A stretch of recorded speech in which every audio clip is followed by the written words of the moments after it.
Alright, today we are testing a absolute potato in the Big 2-6 Fortnite.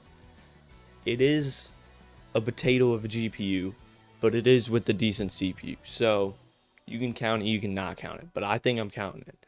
This is for all those budget ballers. This GPU is $50. And I'm going to pull up MSI afterward. I'm going to have the overclock set to 120-ish on the core. Same with the memory. And then the power limit, I'm going to put it up a little bit. If you're going to daily run one of these cards, I probably would not do all of this just because it's going to be a lot of work. I'm also going to turn it down a little bit just so it doesn't get too hot because I have no idea how old the thermal paste is on this potato. And for this absolute potato of a beast, I'm just going to have the FPS on unlimited to see how much we can get. It's not that much, as some people may think, but I obviously have epic view distance or just competitive settings, so everything else is low.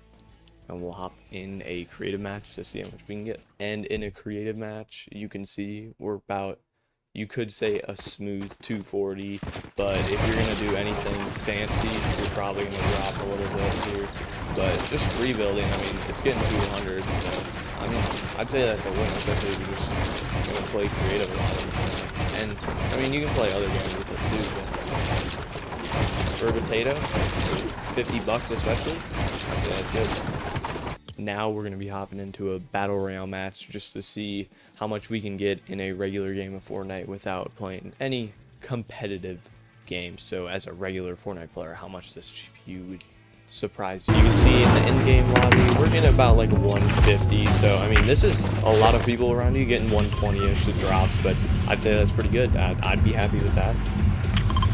In the bus, we're getting about 120 stable, so expect maybe a little less when it comes to an end game situation. The bus usually gives about a third the boost when it comes to an end game. So roughly, if you see someone playing with 150 FPS in the bus, they're probably going to get 100 in an end game situation.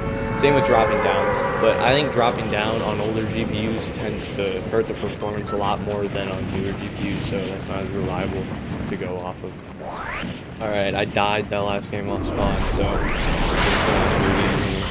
don't die, but dropping in when there's a lot of people around, it dips down to about 80, I think, so I would say it's not too bad, so I'd be happy with that. GPU like this. I did die off spawn for once. Dead again. Let's go. Yeah, but no, I mean, if it dips down to 80, that's not bad. I mean, you're getting at least 60 stable, but 120 most of the time. Let's see if this kid even knows I'm here.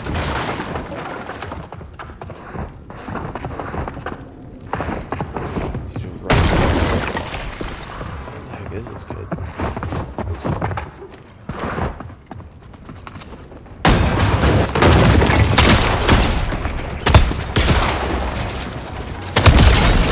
No way, I should not have won that. He almost got killed me right there. I mean, it's happily and performing very well. I'm happy with how it's performing in these games, especially for $50. I mean, pair this with a decent CPU and you got a decent competitive rig. Now, RAM's a different problem with how much that costs nowadays, but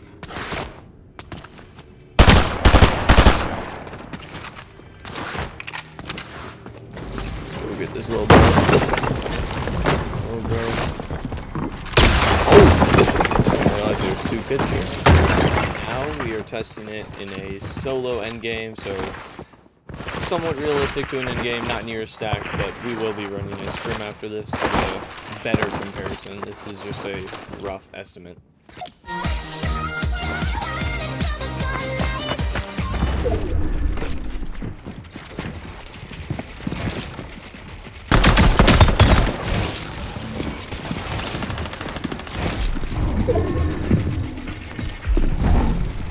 You can see just standing around, I mean, not looking, I'm still getting like 140, so it's still relatively good.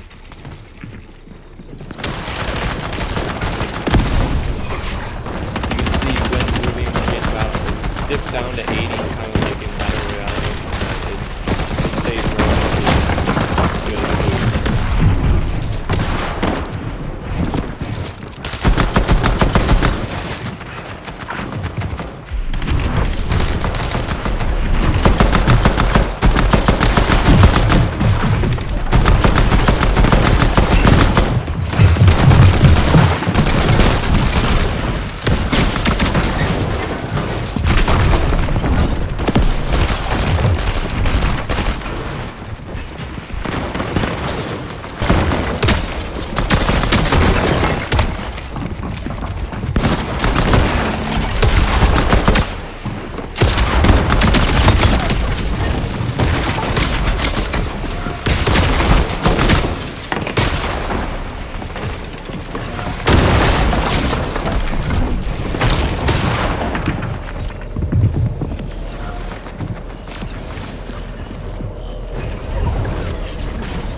You can see in a scrim in a dense forest like this with 70 up, right around 3rd zone, you're getting about 120 FPS, which isn't bad, but I think this scrim is definitely going to be a big test for this card in endgame.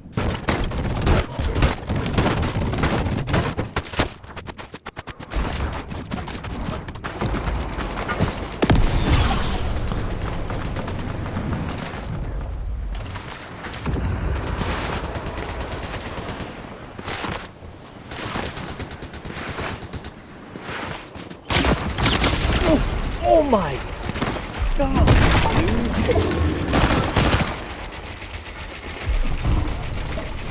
Damn, bro.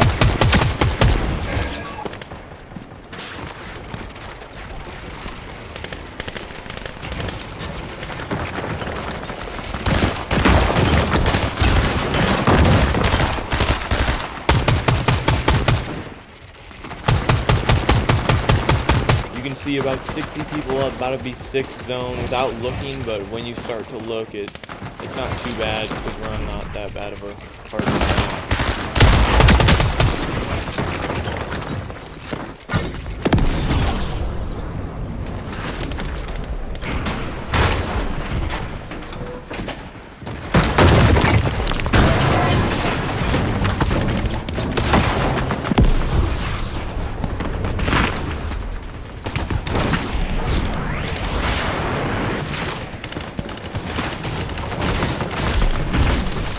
You can see with the amount of people that are in this endgame, I mean, it definitely is struggling a little bit, but this is mostly where the CPU is doing a lot of the work.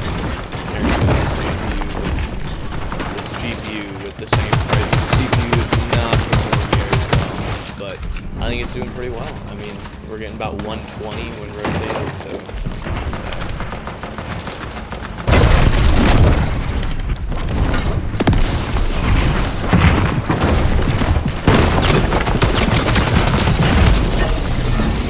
hell am I playing? As y'all just saw me get absolutely slammed in that last clip of that scrim, probably one of the worst scrims I've ever played. I'm going to go over some numbers and just talk about some variables here. CPUs, GPUs, what's good for this GPU, what you can use it for. If you don't want to watch this, just skip over. It's probably a bunch of yapping. But as this GPU going over it, I see Battle Royale, I'm probably talking like 120 FPS is what you're going to run stable. If you have a decent CPU, you might see a little lower with a less decent CPU, but the ones I'm going to talk about later are probably just going to do about the same that mine does, because the GPU would probably hold it back. But in endgame, like solo endgame, scrim, they kind of go hand in hand. I would say they do about 80 at the lowest, probably 100 at the best, but it's kind of a rough estimate. It kind of depends how stacked it is, kind of depends what you're doing on your PC at the same time too. But what I would truly recommend with the CPU would be a 5600X. You can find one of those on eBay for about $100. You could lowball someone, get it a little cheaper maybe if you wanted, $80 maybe. And then for more of like content creation, like if you were to use this PC as a second PC for streaming onto an Xbox, or streaming from an Xbox, or streaming another PC, or recording another thing like an Xbox or a PC, I would say the 3700X, just off of more cores, more power. But that would be if you're using it as a second PC. That's what I'd recommend this GPU as a second PC, but I would not recommend editing with it because it does a terrible job editing anything over 1080p or even below. It just doesn't render it fast enough. I would recommend something faster if you're gonna edit with it. But as a budget baller, I can definitely see this a very good GPU. I could definitely see getting an office PC with this, maybe a 7th, 8th gen Intel CPU, just gonna get some good power with that. $80 for one of those, $50 for the GPU, $130. They're gonna run all esports, maybe some AAAs at 60 FPS, 30 FPS, 1080p low. I mean, come on, that's a budget ball if you tell me less. But I would definitely recommend this GPU for a lot of just basic cheap PCs or a second PC. You know what I mean? That's probably what I'm going to do with mine, build a second PC with it just to use it for streaming and stuff like that. But I would definitely recommend this GPU as a budget baller, especially as we see PC prices go up and the threatening of freedom of being able to build your own PC going down. So I could definitely see wanting to get one of these on the second market real soon.